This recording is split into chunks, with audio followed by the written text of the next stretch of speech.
Well, welcome to Abu Dhabi and the biggest ever Idex show. We're going to be looking at the debate on manned versus unmanned, or MUM. The Middle East hosted something the world never thought it would see in this lifetime. Over 1,500 companies from 65 countries all met to make history and showcased their inventions that are set to change warfare forever. Special mission aircraft in the market today, manned versus unmanned. There is absolutely still a role for the manned platform. The International Defense Exhibition 2025 was hosted in Abu Dhabi back in February, and one country stood out from all the rest. This is how Chinese military robots shocked the world at the Idex 2025 exhibition. So as you can see, even our man's best friend can be unmanned. A rundown of what happened. The International Defense Exhibition and Conference took place from February 17, 2025 to February 21, 2025 at the Abu Dhabi National Exhibition Center in the United Arab Emirates. With a host like this, everyone had their expectations sky high because, if anything, these Middle Eastern countries are as technologically and economically as advanced as it gets. What better way than inviting people from all over the world to share discussions about those very advancements? So, apart from scary Chinese military robots, who else was attending Idex 2025? Listing them would take forever, but let's just say that it was enough to be called a global and cultural shift in the modern era. The first day of the exhibition had a wide variety of cutting-edge defense solutions that looked like aliens made them. The Edge Group, based in the UAE, made a powerful impact with one of the largest displays ever seen. They unveiled their new HT-750 helicopter drone designed for ISR, troop transport, and medical evacuation missions. Major defense contracts and agreements were announced on the first day, with the UAE's Tawazun Council revealing defense deals totaling up to 3.97 billion dirhams. Edge Group made the most out of this event after making $2.9 billion in sales across 16 major contracts and 32 international arguments. Their portfolio showcased assets of up to 46 new weapon systems and solutions across air, land, sea, cyber, and space. It looks like the Middle East's premier defense technology exporter is ahead of the curve in this particular industry with all the advancements it's making. Other than Edge Group, the local manufacturer Calidus found itself collaborating with large foreign vendors. Basically, the UAE is making sure it's not just a country built on oil. They're also working to become a major player in defense systems integration and subcontracting. A more interesting area of this exhibition was the wide range of emerging tech. Unmanned systems, AI integration, and advanced materials were just the tip of the iceberg. Take the UAE's Janaya UCAV, for example. This was developed by Adasi, a reliable end-to-end solution provider in the autonomous systems industry. But in all fairness, this was everything the Middle Eastern companies did at the exhibition. What exactly did China do to change the trajectory of military weapons? China's involvement in Idex and Navdex. You're familiar with Idex, but what's Navdex? Well, the Naval Defense and Maritime Security Exhibition is simply a fancier acronym to describe one of the most significant defense exhibitions when it comes to the global defense industry. Sources from all over the internet show that China is second to the United States of America as a superpower, so everyone was anticipating its big reveal. Would it change the defense industry or strike fear in everyone at the exhibition? The thing is, both Idex and Navdex are biennial events that have been pivotal for maintaining international cooperation and innovation within the defense sector. No one is an enemy at these events, nor is it a competition. Think of it as a place where different companies and countries showcase their latest inventions so that others can see what's possible and what's not. While Idex focuses on land-based defense systems, Navdex involves naval and maritime security solutions. Everyone has a unique perspective on these things, and an exhibition like this one is the perfect place to exchange ideas and admire innovative technology. Over the past decade, though, China is slowly emerging as a major player in the global defense industry. Its technological advancements, along with strategic investments in research and development, have given the country the privileged ability to produce sophisticated military equipment. These are the same inventions that are on par with Western tech.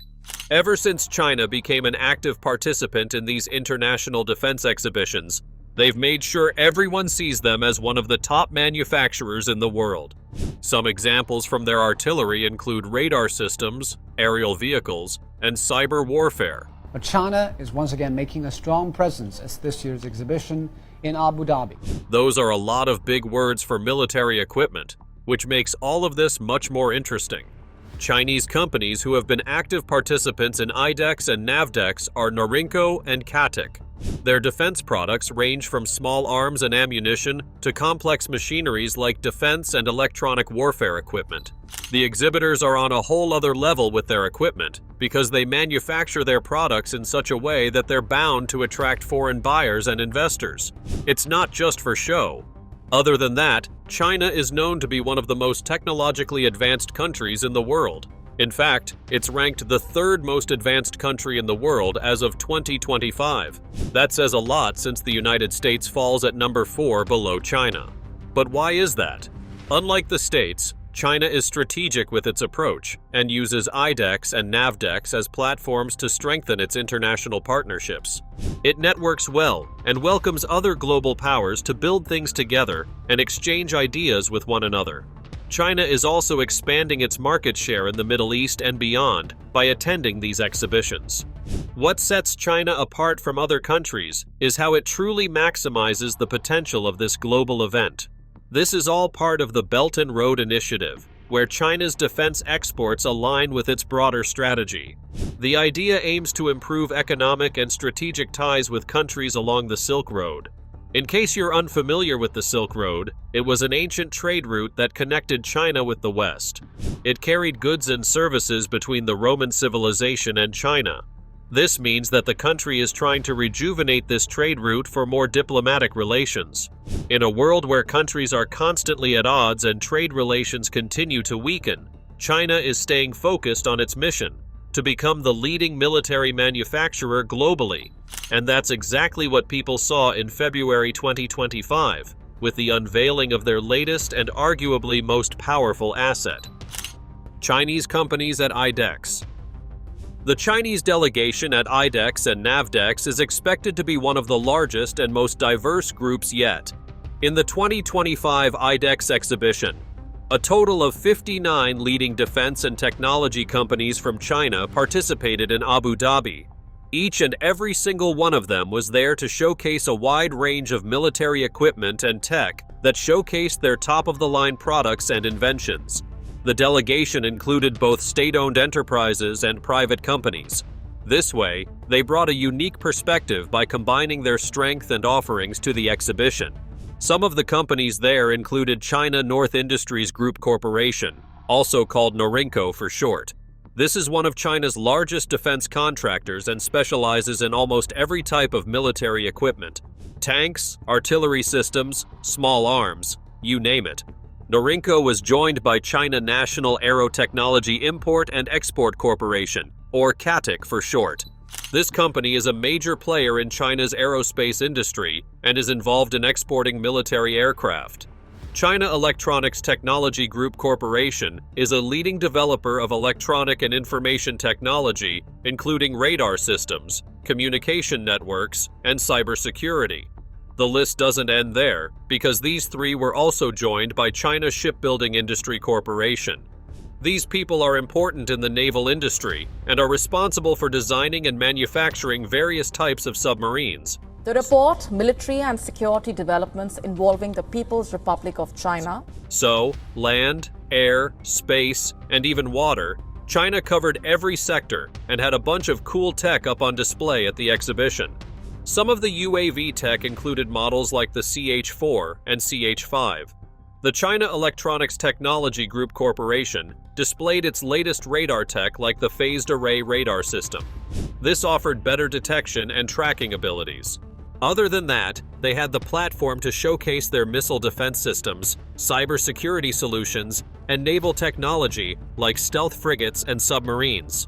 China definitely wasn't playing because they meant business. In fact, the 59 companies all had several strategic objectives before entering the exhibition building. They aimed to expand their market share in the Middle East and other profitable countries at an event that had over 70 countries participating. They also wanted to collaborate and welcomed innovative ideas to improve their technology. But to understand this particular technology, it's important to go through the details of what they showcased at the exhibition. Chinese military technology revealed.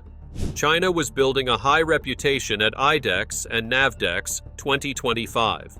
They made sure they stayed one step ahead of everyone else's definition of technologically advanced. Their radar systems, communication networks, and super-powered vehicles made everyone believe that China had the ability to develop sophisticated military equipment up to global standards. Let's take a look at the radar systems first. The China Electronics Technology Group Corporation was leading the development of this particular department. Apart from the phased array radar, the company also introduced the active electronically scanned array radar. These have better range, resolution, and jamming resistance. These systems are crucial for air defense and surveillance. Over-the-horizon radar, on the other hand, provides even longer-range surveillance farther than the human eye can see. This technology is particularly useful for monitoring maritime and airborne activities. Now, if China found ways to detect threats, especially from a longer distance, it would also need to have better equipment for communication, right? Well, they worked their fair share of hours on communication systems as well. China's satellite system provides global coverage and allows seamless communication between units deployed in remote or hostile environments. Their tactile comms are more suitable for battlefield use. They have secure voice and data transmission and don't get jammed or intercepted that easily. China's network-centric warfare systems, on the other hand, integrate various military platforms and sensors into a unified network. But is that a good thing? Say a potential threat taps the system. The whole network would be breached. But the manufacturers made sure that there was absolutely zero chance of any sort of interception. The network-centric warfare system improved situational awareness and operational efficiency, rather than causing any problems in the long run. As for unmanned vehicles, both ground and underwater, China acknowledged the fact that their importance was getting higher and higher every year. They exhibited the CH-4 and CH-5s, but were there ground and underwater vehicles? Well, the UGVs are still under development for things like mine clearance and getting through difficult terrain in battlefields. Surprisingly, some vehicles just can't get past a few layers of mud. China's unmanned underwater vehicles are used for deep-sea surveillance, mine detection, and research of the ocean. After all, less than 5% of the ocean has been discovered, so China might as well be the first to turn that digit into a solid 6. Will China be using these for evil? As already mentioned, they had a plan to execute when entering the Idex and Navdex. By showcasing their military tech, China made sure everyone knew that they were a major military power. They also attracted countries that were trying to modernize their military without it costing an arm and a leg like it would with the West. Robotics is making it very big these days, and China is winning the race. Let's take a look at the actual robots in their army. The rise of Chinese military robotics. A couple of examples of the UGVs that China presented include the Sharp Claw 5-2 UGV. This is a modular, tracked robot with artificial intelligence-driven targeting systems. While everyone is generating fake images using online AI tools like ChatGPT, China is utilizing it in their military. The Claw 2 is armed with a 12.7mm machine gun. It may also house anti-tank missiles and operate with a remote control. This thing is used in urban warfare and perimeter defense, making it something you would only see in movies. Speaking of movies, they also came up with a quadruped robot, which many call a robo-dog. This lightweight, agile robot is modeled after Boston Dynamics' Spot. The Spot itself is a versatile, four-legged robot designed for various terrains and tasks. These things are super fast and jump over obstacles. The wildest thing is that they, along with the Chinese robodogs, scan their environment using AI and complicated algorithms, and run on their own until the battery runs out. The robodog features sensors, cameras, and small arms for easy movement. We're seeing rapid advancements in AI, automation, data management, and a growing need for better data collection On top of that, the scanned data is sent to command centers in real time. Another UVG that China had on display in Abu Dhabi was the tank prototype. What was so special about them? They were revealed to be completely autonomous with hybrid electric propulsion. They're capable of operating in environments that don't have GPS because the signals are so disrupted. It's like the perfect stealth machine. The real stealth, though, is hundreds of feet in the air, which is why the UAVs introduced the Wing Lung 3 combat drone, an upgrade in the Wing Lung series. And yes, you guessed it, China made really good use of AI for autonomous strike missions. Its payload had 12 missiles with a 40-hour flight endurance. The FH-97 Loyal Wingman focuses more on stealth and is designed to accompany manned fighter jets. China plans on using them in electronic warfare and decoy operations. Now, what did they do with underwater robots? The ones that can't walk on land or fly up in the air? For starters, the HSU-001 UUV is a long-range vehicle for mine detection, submarine tracking, and seabed mapping. When China presented this as long-range, they weren't exaggerating. The HSU can operate over 3,000 feet underwater. AI is used to help further tracking and deep-sea adaptation. The Jari USV, on the other hand, is a much heavier surface vessel armed with missiles. And when the Jari is described as heavy, China's dealing with 20 tons of steel with weapons that only a transformer could have. It's designed for coastal defense and anti-submarine warfare. It's pretty clear that artificial intelligence is the future of technology. The only problem is that not everyone thought that this would cover military warfare. At some point, the use of robots in war is scary, to say the least, which is why attendees of the Abu Dhabi Idex were concerned about how much AI is being used, especially by China. Many UGVs and UAVs have swarm intelligence, which operates in synchronized swarms to overwhelm any incoming targets. They also have adaptive algorithms that learn from battlefield data to improve decision-making in real time.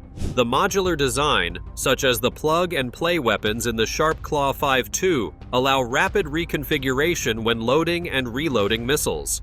China also kept the importance of stealth in mind and used hybrid power supplies so that electric diesel engines don't make too much noise. But let's make one thing clear. Everyone at Idex 2025 wasn't praising China for its achievements in the equipment being displayed. See, the country's mission was to promote its valuable resources and ammunition to the global market, but because most of the tech is integrated with non-Chinese C4ISR systems, exporting the machinery is quite the challenge. Why is that? Potential problems that China may face. Well, that's a completely different story. Non-Chinese C4 ISR, or command, control, communications, computers, intelligence, surveillance, and reconnaissance systems cause problems with exporting because of a number of things. Explaining this gets a little technical because of the layers and layers of detail involved when making robots and arms. One of the reasons is that the complicated systems are designed to integrate different military platforms and provide seamless communication and data sharing across different units. But non-Chinese systems of such may not be compatible with Chinese military robots. How so? The differences in communication protocols, encryption standards, and software all play a huge role in this. Faulty communication is pretty much the stepping stone to disaster. The C4 ISR systems aren't compatible or effective tools that can be used between the robots and the broader command network. There are also a lot of data integration issues. Chinese robots may generate data in such a way that non-Chinese systems can't really process it without modifying and correcting a bunch of issues. But none of this means that these systems and tools can't be used in Chinese robots entirely. They'll need a lot of software and hardware customization. And yes, this would boost the cost so high that even the best aircrafts that China made couldn't detect it. The massive change in module design raises a lot of security concerns. Many people already assume that China steals data from major social media platforms like TikTok. So how would AI change things? Well, people think there would be a risk of data breaches where Chinese robots could expose sensitive operational data to unauthorized access. The encryption algorithms approved by Western security agencies are present in non-Chinese systems. The algorithms are not compatible with those used in Chinese systems, which brings things back to export restrictions. China stole the spotlight at Idex in Abu Dhabi, but non-Chinese C4 ISR systems made market expansion complicated. The United States requires countries purchasing its particular systems to sign agreements like the Communication Interoperability and Security Memorandum of Agreement. Yes, those are a lot of long words for something so technical and already complicated. This restricts the integration of non-approved foreign technology. China also has trouble with approval for classified systems. All in all, the tests and reports that military equipment goes through when being cleared for international purchase pretty much fail for China's newest technology. Since Chinese military robotics and non-Chinese C4 ISR systems are developed under different environments, it creates a lot of differences for other users. They encounter different hardware, software, and of course, testing and certification. This in turn affects operations as well. Data isn't transmitted on time, functionality is significantly reduced, and maintenance in a foreign, non-Chinese country would be a total nightmare. The West also believes that the equipment is no match for what American machinery is capable of doing. Take a look at the MQ-9 Reaper. This is a remotely piloted, medium-altitude, long-endurance aircraft used for precision strikes and surveillance. We simulated having a Hellfire on the wing of the aircraft, and we found a target to engage with. The West states that this state-of-the-art aircraft is designed for a wide range of missions like gathering intelligence and planned strikes. Issues that has been brought up about the Kabul drone strike is that there was fuzzy footage. Then again, not everyone is a fan of robots blending with weaponry, especially in war. Human rights groups criticize the lack of transparency in AI decision-making protocols. Everyone fears the impending doom that comes with robots in war. What if they turn on us and start attacking humans? There is one particular robot that's gaining popularity, all because of a very popular owner. So the question is, how does Elon Musk's Tesla robots compete with China's newest showcase? Tesla bots versus China. Everyone thought that Elon would stay grounded with his mission to Mars and Tesla automobiles. But ever since he got involved in the rise of artificial intelligence, things took a wild turn.